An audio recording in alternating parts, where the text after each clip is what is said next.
Arrival on Ithar 7. The dropship's landing thrusters burned twin scars into the ochre plain before settling on its struts. Dust swirled in the thin air, curling around polished alloy plating and the ceremonial banners of the expedition. The alien elite emerged first, tall figures draped in sleek filtration robes, their breathing masks gleaming under the pale sunlight of Ithar 7. Not one of them let a single clawed foot touch the soil without a protective boot. The world, to them, was a resource, never a home. High Coordinator Zed Krell stood at the head of the group, his elongated head crest glinting with embedded metals. He lifted his staff, and his voice, metallic and proud, carried across the stillness. Behold this primitive sphere. It shall yield its ores and sustain our dominion. Let no one contaminate themselves with its crude matter. The assembled officers bowed slightly. Behind them, drones zipped from cargo bays, erecting shimmering habitat domes. Their technology sculpted metal from raw feedstock, stitching frames together with humming plasma welders. Within hours, the outpost rose from the dust, clean and immaculate, a patch of shining order on a barren world.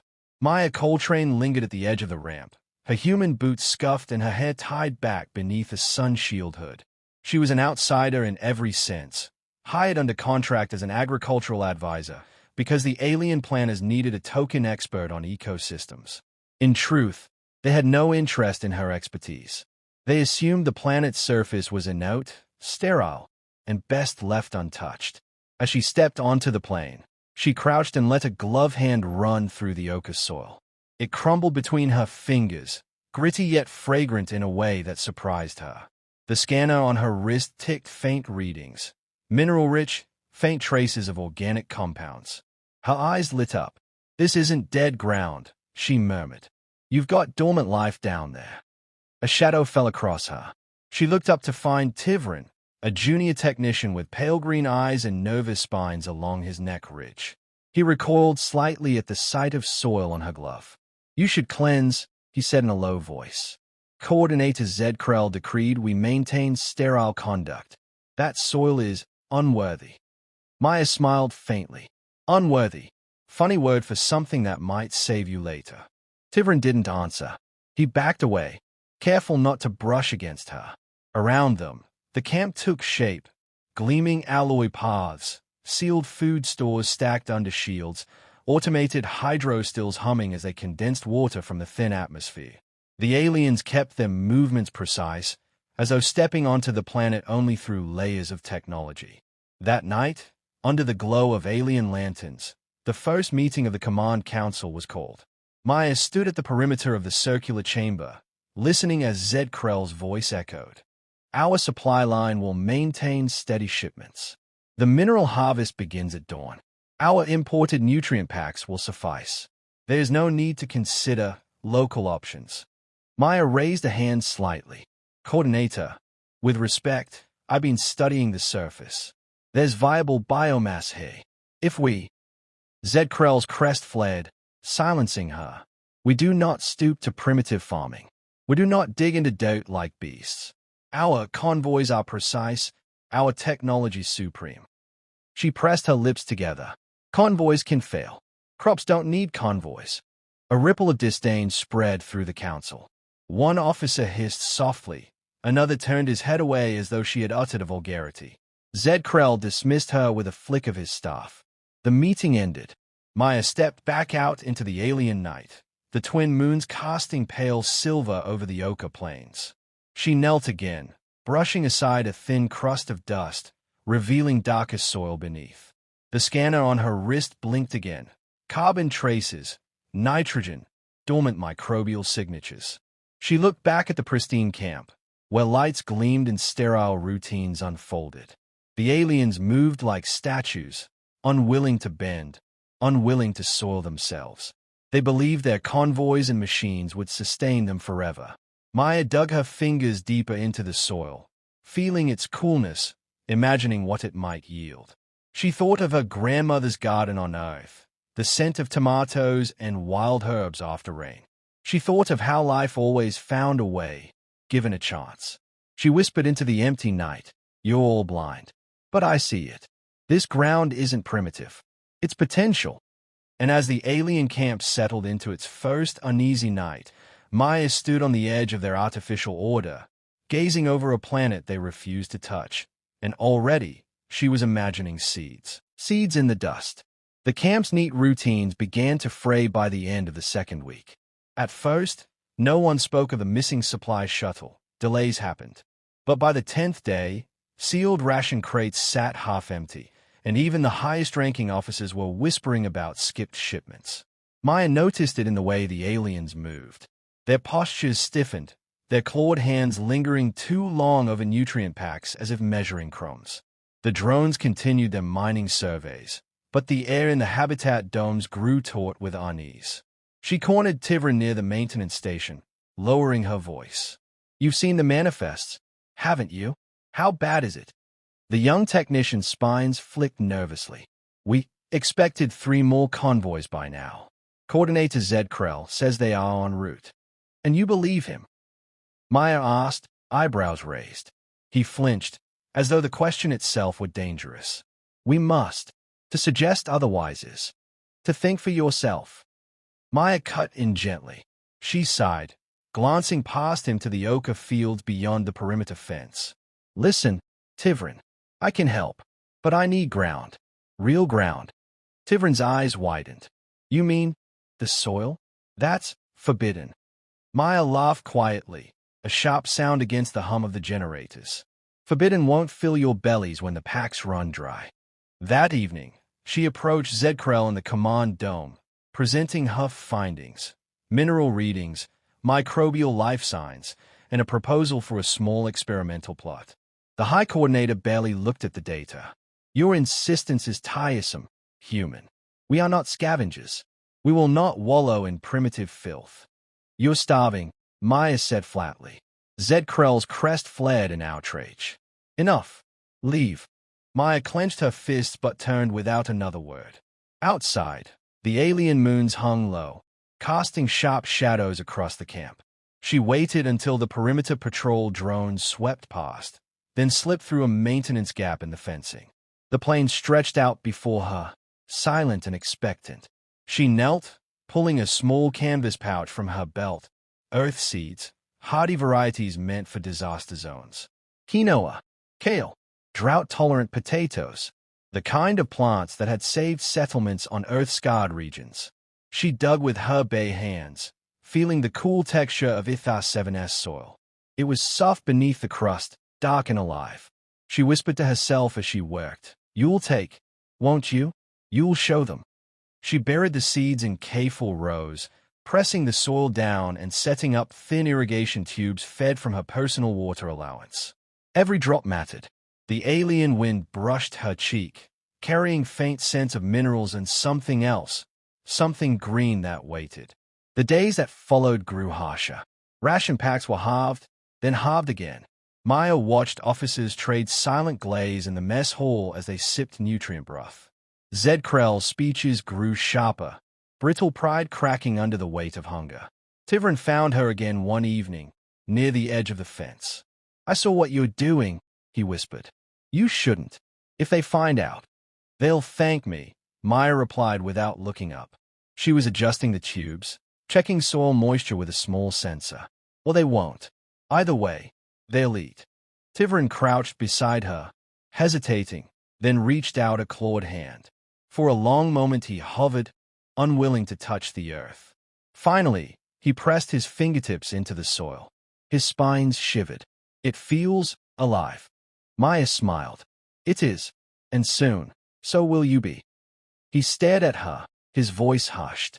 "If Zed Krell discovers this, then you'd better help me keep it hidden," she said, and handed him a packet of seeds. For the first time, an alien palm closed around Earth's promise. Night after night, they worked in secret. Maya taught him to bury seeds at varying depths, to spread irrigation lines, to watch for sprouting signs. The wind carried away their whispers, leaving only the steady heartbeat of life in the soil. Back in the domes, whispers of hunger grew into arguments.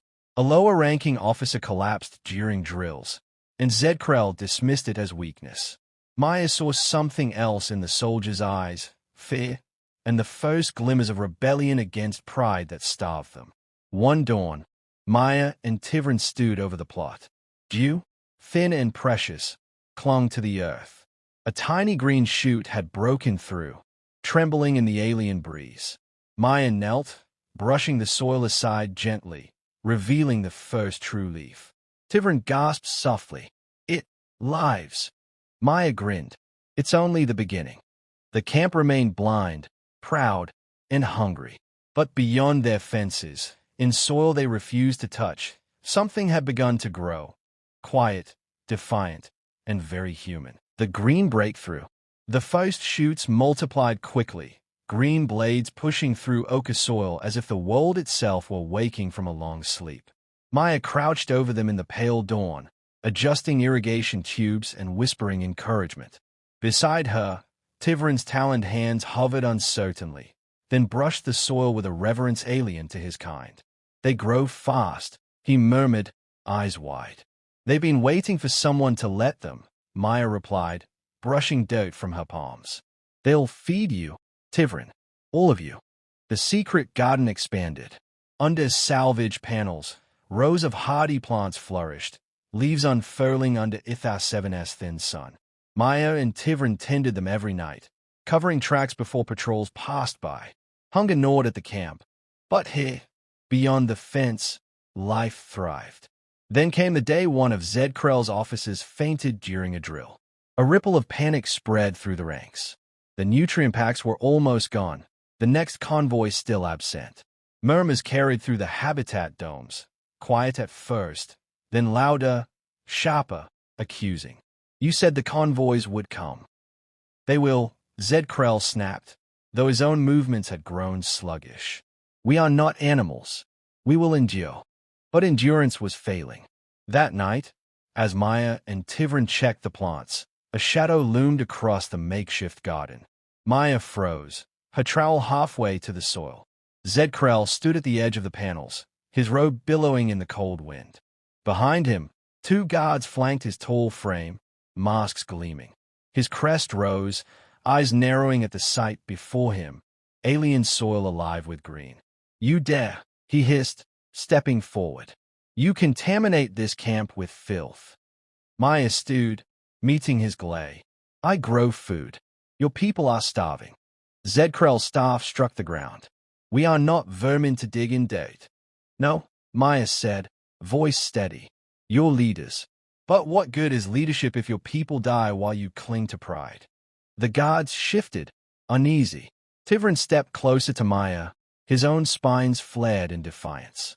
Coordinator, these plants could help. They grow. They. Silence. Zed Krell's voice cracked like a whip. You disgrace your lineage, Tivran. And you, he turned on Maya, you overstep every boundary. Maya crossed her arms. Look at them, she said, gesturing to the rows of seedlings. Your science labeled this planet sterile. But life was here all along. I gave it a chance. The guard's eyes darted between Zed Krell and the garden, the scent of living greenery sharp in the dry air. One of them shifted his feet, claws scraping against the soil. Zed Krell's jaw tightened. Tear it down. Burn it. I will not have our camp sullied by. By what? Maya stepped forward, her voice cutting through the night. By survival. The coordinator's words faltered. Behind him, the guards hesitated. For the first time, Zed Krell seemed unsure. Hunger gnawed at even the proudest of them. He turned away sharply, robes sweeping the dust. Do as you will, he muttered, retreating into the night. Maya exhaled slowly, tension easing from her shoulders. Tivran stayed after Zed Krell, spines trembling. You challenged him. I gave him a choice, Maya said softly. And he knows I'm right. In the days that followed, the garden became less secret. Curious eyes appeared at dusk, aliens stepping hesitantly beyond the perimeter. At first they only watched, arms folded. Then one bent to help, awkwardly patting soil over a seed. Another carried scraps of irrigation tubing, offering them wordlessly. Pride gave way to necessity, and necessity to cooperation. Maya taught them in hushed tones how to space the seeds, how to turn the soil, how to check moisture. They learned quickly, clawed hands moving with growing confidence. When the first sprouts thickened into leaves, Tivran called softly to a small group of workers. They gathered around, silent as children, watching as Maya plucked a leaf and held it up. "This is life," she told them. "It doesn't care about your titles or mine. It just needs care." One alien reached out, touching the leaf with trembling fingers. Another bent down, claws digging gently into the soil as if apologizing for years of disdain. The camp changed in subtle ways. The murmurs of rebellion quieted, replaced by whispered plans to expand the garden.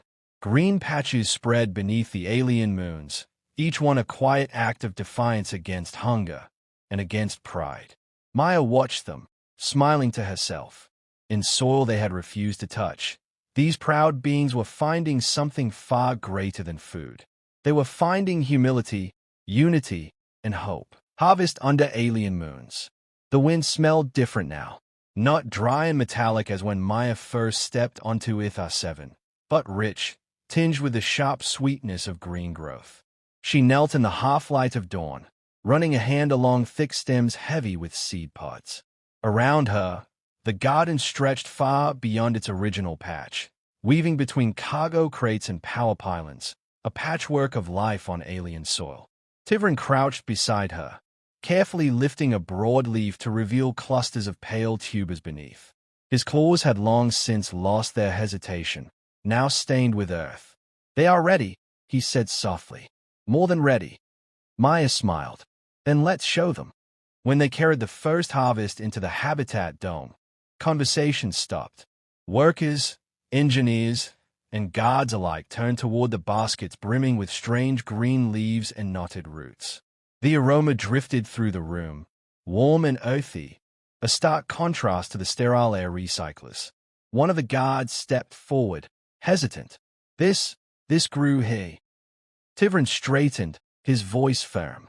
"It grew in the soil you called unworthy." The murmurs began then, astonished whispers, disbelief melting into hungry hope. Someone reached out, fingertips brushing a tuber as though it might vanish. Zed Krell watched from the far end of the hall, his stance rigid, his eyes unreadable. Maya set the baskets down and addressed them all. "These plants will feed you. They'll keep you alive until the convoys return, but only if you're willing to work the soil." Silence. Then one of the lower-ranked miners stepped forward, dropping to his knees in the dust that had blown in through the airlock. "Show me," he said. Others followed, their pride cracking like thin ice. Within hours, lines formed outside the perimeter, aliens kneeling alongside Maya, learning to plant, to water, to weed. The once forbidden soil clung to their robes, streaked their polished boots, but none cared. Hunger had broken through their arrogance, along with something deeper, something they couldn't yet name. As the days passed, the camp transformed. Empty cargo bays became greenhouses. Irrigation lines laced the settlement like veins.